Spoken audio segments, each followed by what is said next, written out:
আমাদের দেশে আমাদের এলাকায় যে সমস্ত কুসংস্কার এটা রয়েছে সেগুলো যেন আমরা পাবলিককে বুঝিয়ে সেগুলোকে দূরে রাখতে পারি। যে কাজটা ছিল অধিকার প্রত্যেক রাসূলের প্রত্যেক নবীদের সেই কাজটা ছিল তার উম্মতকে তার জাতিকে শিরক থেকে দূরে রাখা, কুসংস্কার থেকে দূরে রাখা, বেদাত থেকে দূরে রাখা। সেই কাজটাই আজকে ওলামায়ে কেরাম এবং বিশেষ করে আহলে হাদিস যারা তালিবানের নারীরা বলে যাচ্ছে রব্বুল আলামিন আমরা তো আজকে এলাকায় আমাদের উদ্দেশ্য হচ্ছে এলাকাটা আমাদের জানানো দরকার যে আমরা আসলে আমরা কারা, আমরা কে, এটা আমাদের জানতে হবে। আজকে সত্যিকার আফসোস লাগে, দুঃখ লাগে যে আজকে আমরা নিজেদের ঐতিহ্য হারিয়ে ফেলেছি। আমি কে আমি চিনি না, আমরা কে আমরা জানি না, এটা আপনাদের জানতে হবে। বুঝেন আমরা সূরা ফাতিহা আমরা পড়ি দৈনন্দিন গায়রুল মাগদুবি আলাইহিম ওয়ালাদ-দাল্লিন এই তাফসীরে ওয়ালাদ-দাল্লিন মাগদুবি আলাইহিম এখানে কাদের জন্য কথা বলা হয়েছে যে যারা আমাদের শেখ মোহতারাম হাফেজ কালাম বলছিলেন যে শ্রেষ্ঠ মানুষের পৃথিবীতে বায়ুতুমান তাআলা কোরআনা ওয়া আল্লামা পৃথিবীর মধ্যে যারা শিক্ষা অর্জন করে শিক্ষা দেয় তারা হচ্ছে শান্তিপূর্ণ আলেম ওলামা। রাসূল সাল্লাল্লাহু আলাইহি ওয়াসাল্লাম বলেছেন যে মাছের পানি পর্যন্ত হাত্তান নামলা বিপরীতা পর্যন্ত তাদের জন্য দোয়া করে, কিন্তু অর্থান্তরে যারা কোরআন এবং সুন্নাহকে সঠিক কথাগুলিকে পাবলিক থেকে গোপন রেখে রাখে, গোপন রাখে নিজের স্বার্থের কারণে দুনিয়ার স্বার্থে, তাদের জন্য জাহান্নাম হবে, তাদেরকে চাইলে জাহান্নামের আগুন জ্বালানো হবে। এই অনুসারে ফাতিহা দৈনন্দিন পড়ি, এই সূরা ফাতিহা দৈনন্দিন করা হয়েছে গায়রুল মাগদুবি আলাইহিম রব্বুল আলামিন ওই সমস্ত ব্যক্তিদের রাস্তায় আমাদের দিও না, তাদের পথে দিও না যাদের কোনো গজব নাযিল হয়েছে। এরা কারা?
প্রয়োজন বলেছেন ফাইতানা জাতু বিশাইয়ে আবুতু ইলা রাসূল যেটা আমাদের মুহতারাম সাহেব আব্দুর রহমান আবদুল্লাহ বলে গেছেন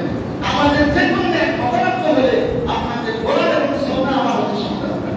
এই কারণে আসে গায়ে আমার সংক্ষিপ্ত কথা যে আমরা আপনাকে কি করতে হবে বেদাত সমস্যা বিরোধ বাঁচতে হলে আপনাকে কি হতে হবে একটাই হওয়া সেটা হচ্ছে মানা আলে আসহাবি রাসূলের অনুসরণ করলে সাহাবাদের অনুসরণ করলে আমরা পরিত্রাণ পেয়ে যাব আমরা সেই সঙ্গে বিপদে গ্রন্থের মুক্তি পেয়ে যাব এই কারণে যারা বলা হয় ওই যে মুক্তি প্রাপ্ত দল একটাই দল এত কিছু নিদর্শন আছে আমি এটা বলে শেষ করবো এক নম্বর হচ্ছে হে আল্লাহ কি তার কাছে বলে রাখা রাসূল সাল্লাল্লাহু আলাইহি ওয়াসাল্লাম কে হায়াতিহি ওয়া মিন আসহাবিহি নিকাম তাদের একটি নিদর্শন হচ্ছে যে মুক্তি প্রাপ্ত দল একটি দল এই দলটা জাহান্নাম থেকে মুক্তি পেয়ে যাবে সেই দলটা কি তার উদ্দেশ্যে মতো আবশ্যকভাবে রাসূলের পদ্ধতিতে তাদের জীবনে তাদের সাহাবাদের অবশ্যই তাদের জীবনে তারা কি করবে আঁকড়ে ধরবে সেটা হচ্ছে কোরআন আল্লাহ সাল্লাল্লাহু আলাইহি রাসূলিহি সে হচ্ছে কোরআন ও বাইয়ানা সাহাবাতিহি যে হাদিসে সাহাবাত আছে অনেক হাদিসে রাসূল সাল্লাল্লাহু আলাইহি ওয়াসাল্লাম সেই কোরআন এবং রাসূলের সুন্নাহকে যারা শব্দ করে বন্ধু করে ধরবে তারাই হচ্ছে আপনার মুক্তি প্রাপ্ত দল তাদের উদ্দেশ্য তাদের যা হচ্ছে কি যেটা আপনার মুক্তি প্রাপ্ত দল তারা কোরআন এবং সুন্নাহকে তারা কি করবে শব্দ করে ধরবে যেদিক থেকে আপনার আগ্রাসন আসুক না কেন আক্রমণ হোক না কেন যে কোনো কাজ আমরা বিভিন্ন দিকে আক্রমণ হচ্ছে তো এটা সমাজে কোরআন এবং সুন্নাহকে শব্দ করে ধরবে তিন নম্বর হচ্ছে আফসল তাকু নাজিয়া মুক্তি প্রাপ্ত দল জাহান্নাম থেকে বেঁচে যাবে তারা অন্য ইলা কালামি রাসূলিহি যেটা তারা বলেন তারা যখন বদন্ত হবে তারা কোরআন এবং সুন্নাহ থেকে ফিরে আসবে এভাবে অনেক আয়াত রয়েছে তারপর আপনার বলা হচ্ছে 3 নম্বর আফসল তাকু নাজিয়া মুক্তি প্রাপ্ত দল ওই জামাতের কথা যে জামাতের কথা আছে বলছে জামাত কি তাদের বৈশিষ্ট্য কি লা ইউকাদ্দিমু কালাম আহাদিন আলা কালামি রাসূলিহি তারা কখনো কোনোদিনও রাসূলের কথা এবং আল্লাহর কথা আল্লাহর কথাকে প্রাধান্য দিবে না কোন মাসালা হোক যে কোনো ব্যাপার হোক তারা কোরআনকে এবং সুন্নাহকে প্রাধান্য দিবে আর আমাদের শেখ মোহাম্মদ বলছিলেন অনেক মাসালাতে তারা নিজের মতকে নিজের মাযহাবকে পরিবর্তন করতে গিয়ে তারা নিজের মাতামতকে হাদিসকে বিশ্লেষণ করে যাবে একটা করে যান আজকে দেখবেন হাদিস আপনারা যে আমি বলতে হবে এই ব্যাপারে কোন থেকে ঠিকা উঠছে বলা হচ্ছে আল্লাহ থেকে বলা হচ্ছে আমাদের মাঝে হবে ফিরে বলতে হবে অথচ রাশিদের ভাষায় হাদিসের ভাষা তার তথ্য আমি তৈরি করতে পারি মাসির একটা আওয়াজ হলো এই যে বলা তার মানে নিজের মাঝাবটাকে ব্যাখ্যা করতে গিয়ে বলবৎ করার উদ্যোগ করে থাকে অতএব রাসূল জামাত ওই জামাতের সর্বশ্রেষ্ঠ বলা হচ্ছে হৃদয়টাকে বক্তব্যপ্রাপ্ত দলের কথা বলা হচ্ছে লা তুকাদ্দিমু কালাম আহাদিন আলা কালামি রাসূল কোরআন এবং সুন্নাহ আগে কারণে তাদেরকে প্রাধান্য দিবে না যখন তাদের কাছে কোরআন এবং সুন্নাহ পেয়ে আসবে সবগুলি যত বেশি ইমান হোক না কেন কতটা কথা বলেছে সব আমি ব্যক্ত করা তারপর তাকে নিজে করবে এই জন্য আপনার এর আব্বাস আল্লাহ কি বলতেছেন আপনার আব্বাস আরাম সাইয়া আমি দেখছি আমার নাম শুনে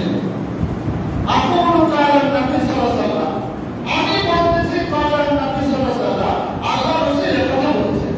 ওয়া ইয়াকুলুনা ক্বালা আবু বকর ওয়া ওমর ওয়া মুহাম্মদ ইবনে আব্দুল্লাহ আপনারা আব্বাস বলতেছেন কোন একটা কথা বলতে মাসালা ওয়া রাসূলুল্লাহ সাল্লাল্লাহু আলাইহি ওয়াসাল্লাম আল্লাহ রাসূল বলেছেন এই কথা তখন তিনটা সবাই বলছে যে ক্বালা ওয়া ইয়াকুলুনা ক্বালা আবু বকর ওয়া ওমর মানে কথা বলেছেন আব্দুল্লাহ বিন আব্বাস থেকে সংক্ষিপ্ত ভাবে বলেছেন আব্দুল্লাহ বিন আব্বাস বলেছিলেন আমি আবেগ করতে ভয় পাচ্ছি আশঙ্কা বোধ করতেছি আয়াত পড়েছিলেন বলি আস্তাগফিরুল্লাহ ইন্না লিল্লাহি ওয়া ইন্না ইলাইহি রাজিউন আর মুসিবাহ মিনকুম আর মুসিবাহ মাদাতুল্লাহ এই কারণে সতর্ক হয় যারা রাসূলের বিরোধিতা করবে হুকুমের বিরোধিতা করবে কোরআনের বিরোধিতা করবে তারা সতর্ক হয় তাদেরকে শাস্তি গ্রাস করবে অথবা তাদেরকে ফিতনা গ্রাস করবে ফিতনা থেকে কোনো তাফসীর ব্যাখ্যা করবে সেটা তারা নিশ্চিত হয়ে যাবে অতএব বলা উদ্দেশ্য হচ্ছে যাও আব্দুল্লাহ বিন আব্বাস তিনি বলতেছেন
ক্ষেত্রে এবং আল্লাহ ক্ষেত্রে কোনো ব্যক্তির ইমানে বুঝের কাছে তারা প্রাধান্য দিবে না। চতুর্থ নম্বর তাদের বৈশিষ্ট্য হচ্ছে মুক্তিপ্রাপ্ত দল, তারা হচ্ছে তাওহীদকে তারা কিছু প্রাধান্য দিবে। তাওহীদকে তারা সামনে কি ওয়াইফরাতুল্লাহ তাআলা ইবাদত, ইবাদতের ক্ষেত্রে যত ইবাদত আছে আল্লাহ ইবাদত তুমি এত ভাবে আল্লাহ ইবাদত করবে। এমনিভাবে আপনার আরো আমাদের নিয়েছে তারা গুরুত্বগুলো আমি বলতেছিলাম আমাদের সমাজ আছে। আর তাদের বৈশিষ্ট্য হচ্ছে ইউকুন আসসালামু রাসূল ফি ইবাদাতিহি ওয়া সুলুকিহি ওয়া হায়াতিহি। তারা তারা মুক্তিপ্রাপ্ত দল ওই জামাত ওই সমস্ত দল তারা কি করবে? রাসূলের সুন্নাতগুলিতে তারা জীবিত করবে। তাদের ইবাদতের মাধ্যমে, তাদের আচরণের মাধ্যমে, তাদের জীবনে, তাদের সর্বক্ষেত্রে। এখন এই জন্য দেখা যায় বর্তমানে আমরা লক্ষ্য করি যারা সঠিক সুন্নাত যারা চলতেছে তাদের সংখ্যা কম। এই জন্য আল্লাহ সুবহানাহু ওয়া তাআলা তাদের জন্য সুসংবাদ দিয়েছেন। ইন্না ইসলাম আমাদা গরিবান ওয়া সায়ারাতু গরিবান আমাদা ফাতুল কুরমা। মুসলিম শরীফের হাদিস ইসলাম যখন প্রকাশ পেয়েছে তার সংখ্যা খুব কম ছিল। আবার যারা কম সংখ্যা হবে তাদের তাদের জন্য সুসংবাদ। এই জন্য আজকে দেখবেন সারা পৃথিবীতে শুধু বাংলাদেশ নয় সারা পৃথিবীর